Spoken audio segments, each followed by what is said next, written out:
भाग दूसरा। अगर आपने पहला भाग नहीं देखा है तो मैंने पहले भाग का लिंक डिस्क्रिप्शन में दे दिया है, आप वहां पर जाकर देख सकते हैं। तो चलिए शुरू करते हैं। छठवां, मन में नियंत्रण होना जरूरी। धनुर्विद्या के कई मुकाबले जीतने के बाद एक युवा धनुर्धर को अपने कौशल पर घमंड हो गया। उसने एक पहुंचे हुए गुरु को मुकाबले के लिए चुनौती दी। गुरु स्वयं बहुत प्रसिद्ध धनुर्धर थे। युवक ने अपने कौशल का प्रदर्शन करने के लिए दूर एक निशाने पर अचूक तीर चलाया। उसके बाद उसने एक और तीर चलाकर निशाने पर लगे तीर को चीर दिया। फिर उसने अहंकार पूर्वक गुरु से पूछा, क्या आप ऐसा कर सकते हैं? गुरु इससे विचलित नहीं हुए और युवक को अपने पीछे पीछे एक पहाड़ तक चलने के लिए कहा। युवक समझ नहीं पा रहा था कि गुरु के मन में क्या था, इसलिए वह उनके साथ चल दिया। पहाड़ पर चढ़ने के बाद वे एक ऐसे स्थान पर आ पहुंचे जहां दो पहाड़ों के बीच बहुत गहरी खाई पर एक कमजोर सा रस्सियों का पुल बना हुआ था। पहाड़ पर तेज हवाएं चल रही थीं और पुल बेहद खतरनाक तरीके से डोल रहा था। उस पुल के ठीक बीचों बीच जाकर गुरु ने बहुत दूर एक वृक्ष को निशाना लगाकर तीर छोड़ा, जो बिल्कुल सटीक लगा। पुल से बाहर आकर गुरु ने युवक से कहा, अब तुम्हारी बारी है। यह कहकर गुरु एक ओर खड़े हो गए। भय से कांपते कांपते युवक ने स्वयं को जैसे तैसे उस पुल पर किसी तरह से जमाने का प्रयास किया, पर वह इतना घबरा गया था कि पसीने से भीग चुकी उसकी हथेलियों से उसका धनुष फिसलकर खाई में समा गया। गुरु बोले, इसमें कोई संदेह नहीं कि धनुर्विद्या में तुम बेमिसाल हो, लेकिन उस मन पर तुम्हारा कोई नियंत्रण नहीं जो किसी तीर को निशाने से भटकने नहीं देता। मन का स्वभाव है कि ये आसानी से भटक जाता है। अगर जीवन को सफलता की दिशा में ले जाना है तो मन को काबू करना बहुत जरूरी है। श्री कृष्ण कहते हैं कि बार बार प्रयास करने से धीरे धीरे चंचल मन को वश में किया जा सकता है। मन को वश में करने से दिमाग की शक्ति केंद्रित होती है, जिससे कार्यों में सफलता मिलने लगती है।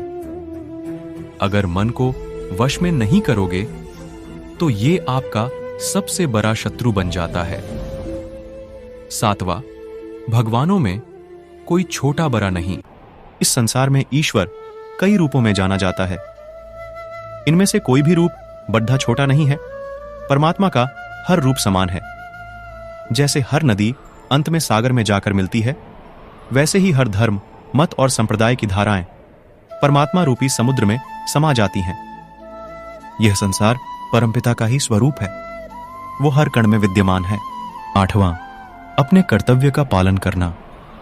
सरदार चूड़ावत का विवाह हुए अभी थोड़े ही दिन हुए थे। पत्नी जैसी रूपवती थी, वैसी ही गुणवती भी। औरंगजेब के अत्याचारों का प्रतिरोध करने के लिए राजपूतों को युद्ध के लिए आए दिन तैयार रहना पड़ता था। ऐसी ही एक चुनौती फिर सामने आ गई। चूड़ावत को दूसरे ही दिन युद्ध का मोर्चा संभालने का आदेश मिला। एक और कर्तव्य की पुकार, दूसरी ओर नवविवाहिता पत्नी का आकर्षण। सरदार का मन दोनों ओर डोलने लगा। मोर्चे पर जाए या नहीं, पत्नी को छोड़े या नहीं, दोनों ही ओर उसका मन बढ़ने लौटने लगा। पति को असमंजस में पड़ा हुआ देखकर रानी की चिंता बढ़ी। उसने कारण पूछा तो सरदार ने अपनी अंतर्व्यथा कह सुनाई।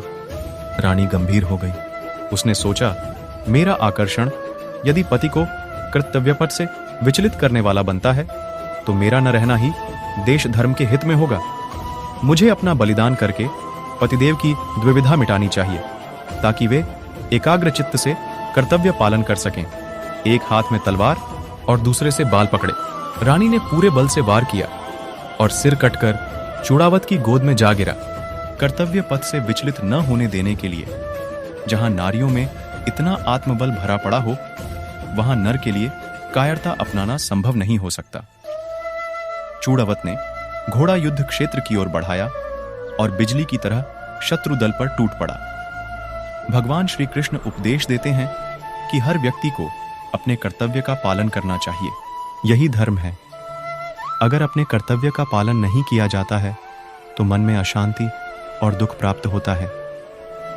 अपनी पसंद नापसंद, मोह बैर को किनारे रखकर अपना कर्तव्य करो। किसी अन्य व्यक्ति का कर्म आपको कितना भी आकर्षित करे, उसके प्रलोभन में न आए। कष्ट में रहते हुए भी अपना कर्म करना दूसरे की नकल करने से श्रेष्ठ है। अपने कर्म और कर्तव्य का पालन ही जीवन का सही मार्ग है, क्योंकि कर्म करना अकर्मण्यता से हमेशा बेहतर है। कर्तव्य में दोष देखकर पीछे न हटें, क्योंकि हर कर्म में कोई ना कोई छोटा बड़ा दोष हो सकता है। जैसे अग्नि के साथ धुआं भी होता है। सदैव कर्म करो। कर्म करने से पहले विचार करो, लेकिन बहुत ज्यादा विश्लेषण मत करो। अधिक विश्लेषण संशय और अकर्मण्यता पैदा करता है। 9वां, ध्यान करने से परमात्मा को अनुभव किया जा सकता है। श्री कृष्ण कहते हैं कि शारीरिक कर्म से ज्ञान का मार्ग उच्च है और ज्ञान मार्ग से भी ऊपर ध्यान मार्ग है। ध्यान मार्ग पर बढ़ने से ईश्वर को अनुभव किया जा सकता है। जो व्यक्ति मन और इंद्रियों को शांत करके पूर्ण विश्वास से अपना ध्यान भगवान में लगाता है, उसे ईश्वर का ज्ञान और अस्तित्व अवश्य अनुभव होता है। जो हर जगह हर जीव मनुष्य में ईश्वर को देखता है, सबके हित में लगा रहता है, उस पर परमपिता अवश्य कृपा करते हैं। ज्ञान मार्ग हो या भक्ति मार्ग, समर्पण प्रेम विश्वास ही आपको ईश्वर के प्रकाश की ओर ले जाता है। भगवान की पूजा बहुत से लोग करते हैं, लेकिन उनको शांति क्यों नहीं मिलती? क्योंकि भगवान आपके मन में निवास करता है। उसे पता है कि आपका भाव क्या है। 10वां, अधिक शक करने वाला कभी खुश नहीं रह सकता। श्री कृष्ण गीता में कहते हैं कि संशय, शक करने वाले का विनाश हो जाता है। इसलिए संदेह करने से बचें।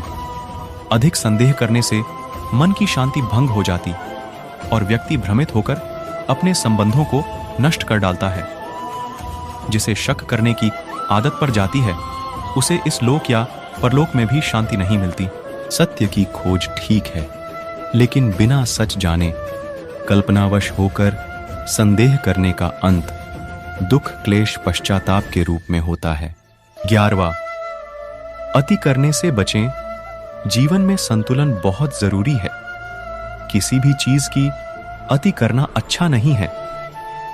जैसे सुख आने पर प्रमाद करना और दुख आने पर निराशा में डूबे रहना, दोनों ही गलत हैं।